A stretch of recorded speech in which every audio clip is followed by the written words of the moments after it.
Hi, everyone. Thanks again for tuning in for our Race to the Midterm series. Luckily, we're coming to you for this wrap up, and we're not sweating bullets and we're not crying our eyes out. And what the hell happened? I don't know. We're going to hopefully find out a little bit today with our guests. And this is Max Huskins, who I want you to meet directly, who has been my co producer. He's a millennial ally, and I couldn't have done this without him. So thank you, Max. And with us today for this wrap up, this fun wrap up, is civil rights attorney Kipp Mueller, who I had the pleasure of working with on a recent legislative campaign. I work for Public Justice, which is a nonprofit legal advocacy organization, and we co-sponsored a bill, SB 1149, the Public Right to Know Act. And Kipp was working with our mentor, our main sponsor, attorney Richard Zittrain, and I thank you for all your contributions, Kipp. Kipp also ran for state attorney, and there are state senator, and there are a slew of people who want him, lots of people who want him to run again. So if you hear his name, check him out. And we also have Drexel Hurd, who a lot of you have probably seen around town, wherever your town might be.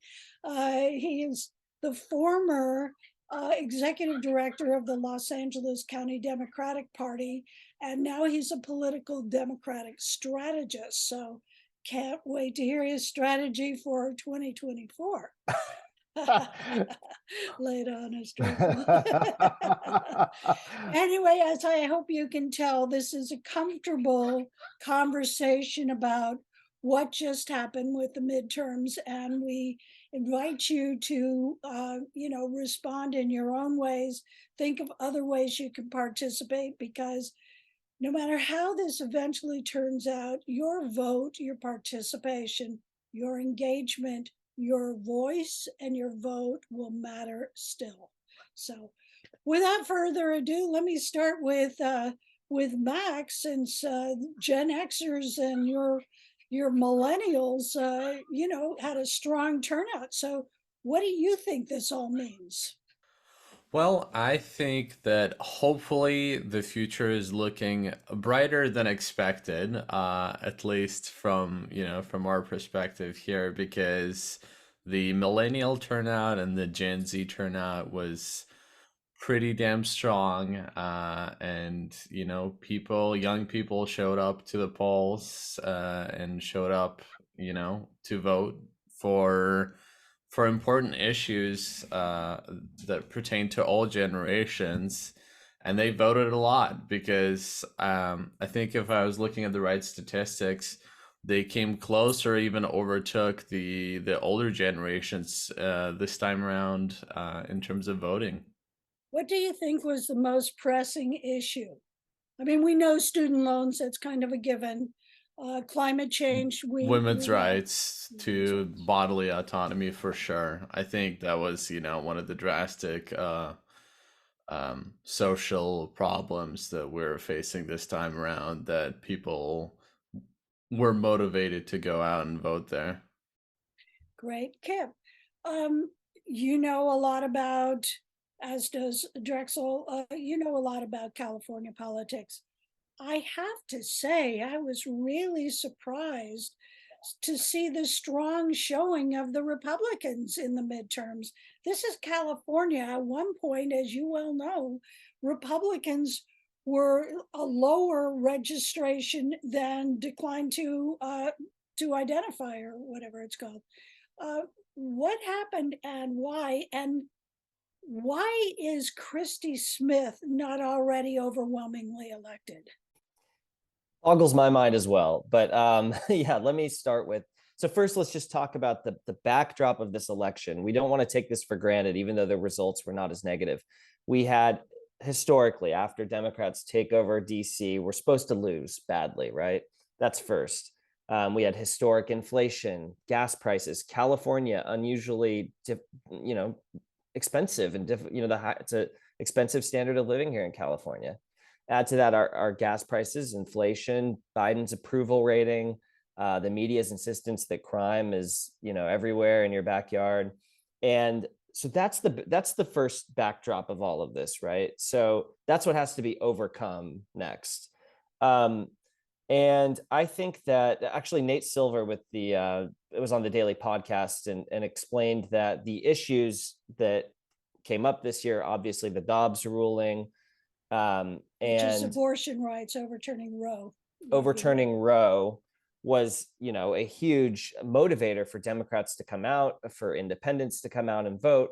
But Nate Silver found that in the states where people felt like these rights were more protected, it less directly influenced turnout and people showing up. So here in California, even though it's true, Mike Garcia, my congressman for the time being, could vote not to codify Roe. He could vote to, in fact, codify, Dobbs or push it further. He could vote to decertify again election results. Even though all of that's true, it feels more distant, I think, to people, a bit more distant in California than somewhere where Doug Mastriano is running. And he's saying, vote for me and I will overturn our elections right here at home. So I think it's all of that. With regard to Christie, real quick, she was in a tough position from the get-go. I ran with her in 2020. I was fortunate enough to be on the ballot with her as the state Senate candidate. And she's amazing and really fought like hell at each and every time, every day for that seat, for all of us and our voice. All that being said, it's not over up where I live either. 50% of ballots have been counted, 50%, half. So, and they're likely disproportionately election day votes. And in our district, there's a lot of MAGA folks who vote election day in person because they're scared about our elections. So it's probably skews even more against Christie, those votes, than a typical even purple district.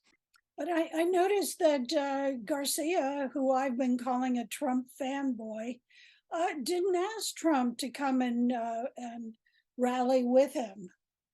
So, albeit he hangs out with Marjorie Taylor Greene, and I mean, he seems so MAGA.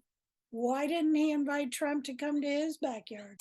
He comes back to our district and then plays like he's moderate, and then he goes back to DC and he's either, hanging out with the insurrectionists or with Marjorie Taylor Greene and others. He's an extremist who is smart enough to try to play moderate until he gets either riled up or is in DC, and then he goes back to his extremist roots.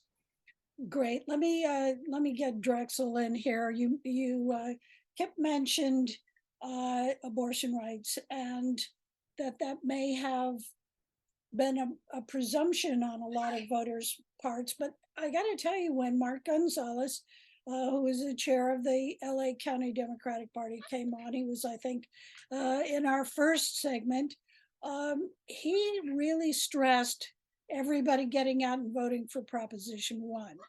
So there seems a little disconnect here. I mean, there's a push for Proposition 1, and yet people have more of a laid back attitude. So that's number one. And number two, as a gay man, why would gay men in particular care about women's reproductive rights? I mean, is it healthcare or is it an issue of freedom, bodily freedom?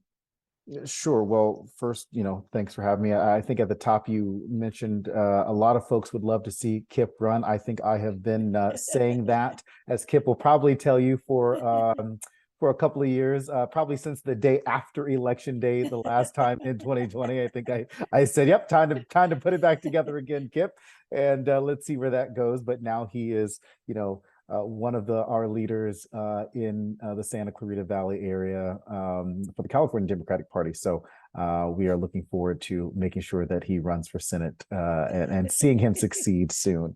I think when it comes to Prop 1, I don't think that there was honestly, I don't think that there was an idea that it would fail.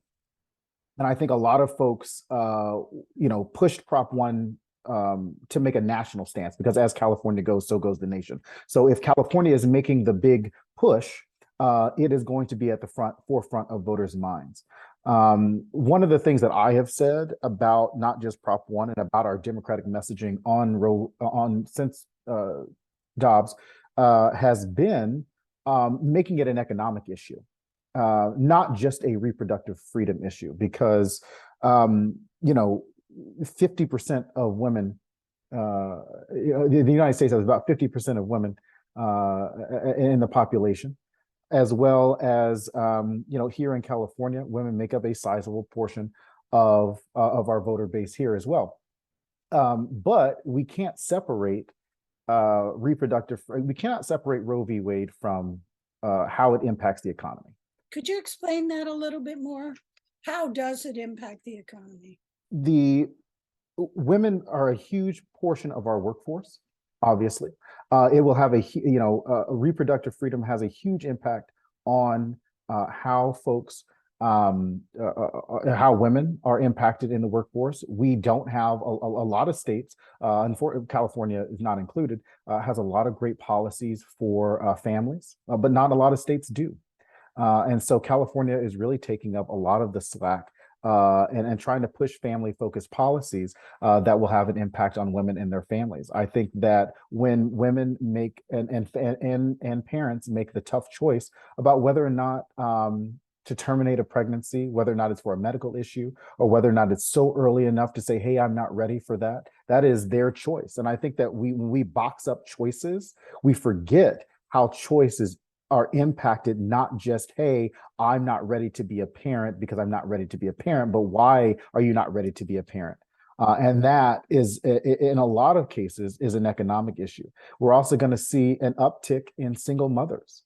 And that will have an impact on that. And then what happens to single mothers? The trajectory of, hey, I can't go to college, or I can't get an education, or now I can't go back to work, or now how am I going to pay for childcare? How am I going to, kind of contribute to what my plans were later on? That is all impacted by, the economy is all impacted by one singular choice. And so the more that the Democrats can talk about how Roe and how this impacts women economically, families economically, I do think the conversation will circle back to something that I do think that the Republicans will have to take a look at, and because it will impact heavily their own state. So it becomes less of a religious issue and more of an economic issue. And I do think that the more that we have those conversations, I think Gen Z, as Max will tell you, I like to think of myself as well, I guess I'm a millennial at this point. We'll say, look, yeah, there are less Gen Zers who are getting into situations where they're like, hey, look, I'm not interested in kids right now. So what is that going to do to the economy later on? And so I think that Democrats have a really great opportunity over the next couple of years to talk about the economy in a way that makes sense for people. Well, they may be hard pressed given the overriding religious issue that has been inculcated in so many people now, but I do take your point. As a matter of fact, I personally had an abortion 2 years after Roe, thank heavens. And mine was because I was 25 and I dropped so much acid, I didn't know what this kid would look like. Plus, I was just starting a career. I couldn't afford it. So I take your point about economics. You didn't answer the question about why gay men would care, though. Yeah, and I think that it really comes down to the reality of this has an impact on our mothers and our friends and our sisters and our colleagues.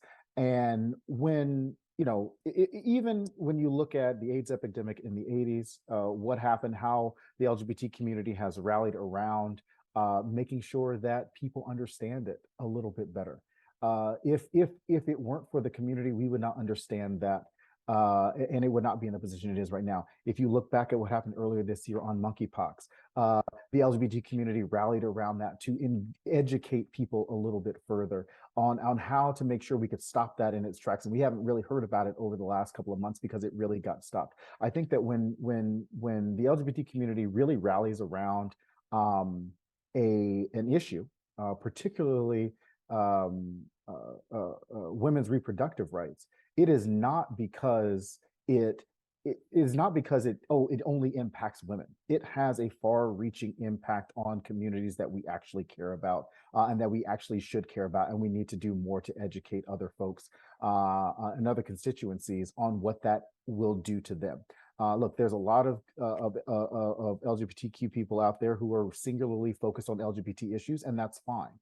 But reproductive freedom is an LGBT issue, because there are a lot of lesbians, there are a lot of women who are impacted, there are a lot of LGBT members, trans people who are impacted by decisions like this. And so if we start to not think of Roe as if we can start thinking of Roe not just as a women's issue, but as, like I mentioned, an economic issue, but also as an LGBT issue and affecting other groups as well, then we won't have that problem later in the future, because, you know, issues are not, having been at the forefront of issues, having, run this party here in Los Angeles, no one issue is singular to one constituency. And that's a really important point, because we all think of ourselves in the context of intersectionality, because we tend to live wherever we feel most comfortable. And, oftentimes for LGBTQ Black people, that is in South LA, or East LA or Koreatown, or wherever we all feel a larger family and we reside there and, deal with that, or in West Hollywood where I live, or Palm Springs. Let me shift back to you, Max, and sort of pick up on that, because I am kind of curious as to why young people, young allies, young straight people care about LGBTQ issues. I mean, we do have the Q that may mean questioning, but I mean, it is kind of, the way I'm looking at it is that it's almost like a civil rights issue for young people. How do you speak to that? Well, I think, thankfully, to you and your generation and everything that's been done before in the LGBT community, up to now, it's, over the ages, it's become more and more acceptable, and more people, especially more younger people than ever, identify as LGBTQ plus. And so I think it's an important issue to everybody, because everybody has a friend or a sibling or a parent or, a teacher or whoever it might be that are part of that community, and everybody is familiar with those people. And I think that there's been a pretty good increase in, education and access to information for those communities throughout, especially the last, 10 years. Even looking at schools, I have a sibling and she's in middle school, and the entire school is like plastered in trans equality flags and pride flags and stuff like that. So kids really, especially in progressive states, have a safe space. Even if their house isn't acceptable to that, they have other places and other communities to go to get the information and be supported. So I think that's why it's really important to the younger generations to support human rights. Oh, that's so interesting. As I'm sure Kipp and Drexel are aware, there is an organization called the Capital Resources Institute, and their whole raison d'etre is to make sure that there's nothing LGBTQ in the school system. So to hear that there is anyway is really kind of interesting. Kipp, back to you for a sec. we're pushing you. So given what you see in your region now, and given that, I looked at the LA County website, and it says that there are something like 5 something million eligible voters, and only 1.45 voted. And this is in midterms where we all felt democracy was on the ballot, as well as, well, heavens, everything else. So how are you, if you start thinking about running now, and start doing that grassroots outreach? Will you be reaching out to us? Do you consider us as a LGBTQ as a demographic, and reach out to other demographic groups? And what will be your, not to give away your strategy too much, but it's the beginning. You get to change your strategy. How would you run if you were considering running now? Okay, I like that last iteration because I'm not running for anything at the moment. But And it's an if question. yes, exactly. If I were to be running, yeah. First off, absolutely reaching out to the LGBT community is important. And we had the fortune of working alongside Equality California when I ran last time, who do amazing work. And of course, we continue to do that outreach. Generally speaking, I always felt it was incumbent upon us as candidates to, it's our burden to bear to explain why it's important to vote, and that if turnout is low, it's our fault. And the reason I say that is, especially in the Antelope Valley and parts of Santa Clarita Valley, the high desert, there's a lot of folks who are just disenchanted. They're just, what this political system, what has it done for me? I mean, I'm struggling, and I haven't seen a whole lot here. And I can't in good faith go to them and be like, how could you not have voted? I mean, they can say back to me, I haven't seen any results in a long time. Now, that being said, there's a message to be given to them, obviously, which is, number one, this area has been represented by Republicans for decades. That's why you probably don't see a lot coming back. And especially at the state level, where they're just not able to pool any resources, really. So, but we have to have the voter engagement. It includes a good field program, and to get the message out there that this can be different and that lives can be improved if we're able to take these seats and get a fighter representing us. But again, yeah, like I don't see those numbers and think, gosh, people are terrible. I see those numbers and think the system isn't doing a good enough job convincing folks that it's worthwhile to be involved, and that it's incumbent upon us to change that. Well, that's that's really interesting. I would place the responsibility on the party, because the party wants to get more members in the party, talk about its platform and policies, and this is why and how we could do so much better for you. I haven't seen the Republicans with any platform or policy other than get rid of Roe and elect Trump. So it's kind of confusing to me. They keep saying we would do better with the economy. I don't think so. Tax cuts for the rich, thank you very much. I ain't rich. Not, no trickle down for me. I do want to run back real quick before Kipp jumps in on the speaker fight about the party's outreach to the LGBT community. Yeah, please. LA, of course, with Mark Gonzalez as the chair, has an LGBT chair, and has had an LGBT chair for a long time. And executive director. And I was the first LGBT executive director of the party. And so, we did place a lot of emphasis on how we brought more people to the table. Not just the what everybody saw as establishment. We were able to bring more young people to the table. We were able to bring all the young Democratic clubs in during my time there to make sure that they understood that they had a voice. There was more of the LGBT. I sit on the board of Equality California, so the partnership between the LA County Democratic Party and Equality California was always there. And so, here in California, only 9.1% of, according to the census, identify as LGBTQ. That is going to increase over time.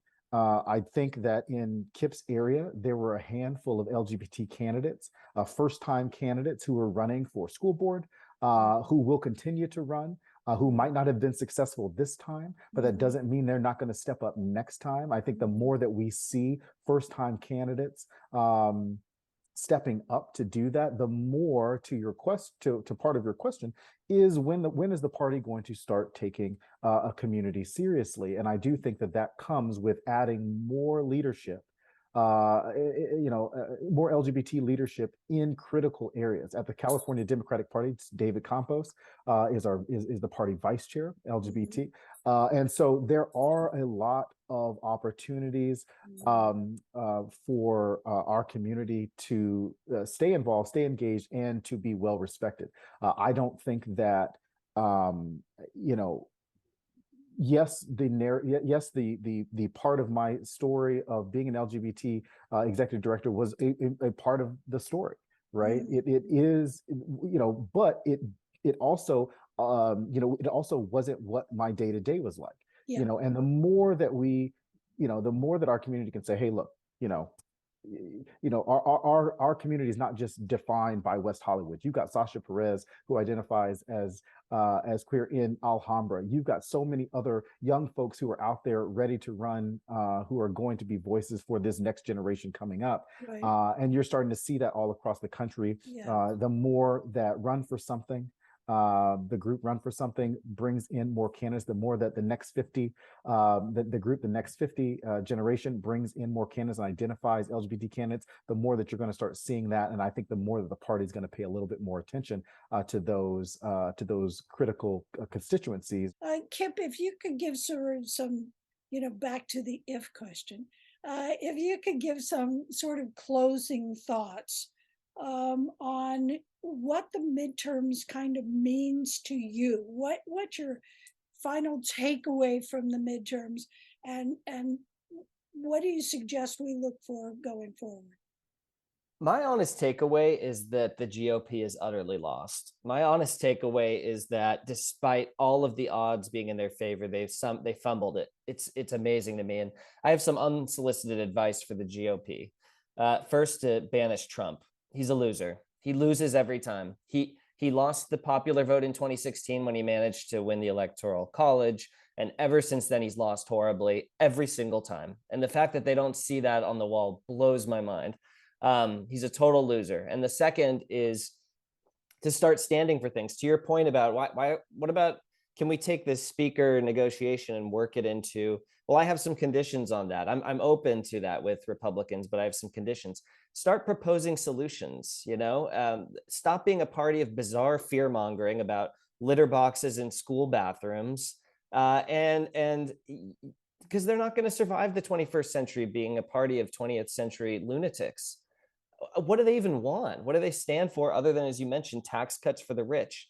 We know who they don't like. We know who some of them hate, but what do they even want? I can't even answer that. And if they could become a party that, accepts fundamental freedoms and rights, women's rights, freedoms across the board, and actually celebrates diversity, and then says, we believe in fiscal conservatism. We believe in, for example, less wars abroad, stuff like, okay, fine. This is all within the realm of a normal two-party system and debate. But they're nutty today instead, and they bully migrants, members of the LGBT community. They're just visionless bullies right now.